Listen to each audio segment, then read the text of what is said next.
Hi mga Lods, I'm back.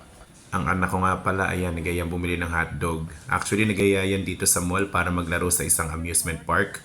Pero bago maglaro, kakain daw muna siya ng hotdog. O diba, ang saya-saya ang bibo-bibo niyan. O,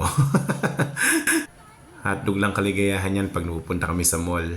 At ayan nga, nakabili na nga siya ng hotdog. Binayaran na nga ng kanyang daddy. At tuwan-tuwa na yan, ayan, pabalik na kami sa amusement park para siya ay maglaro.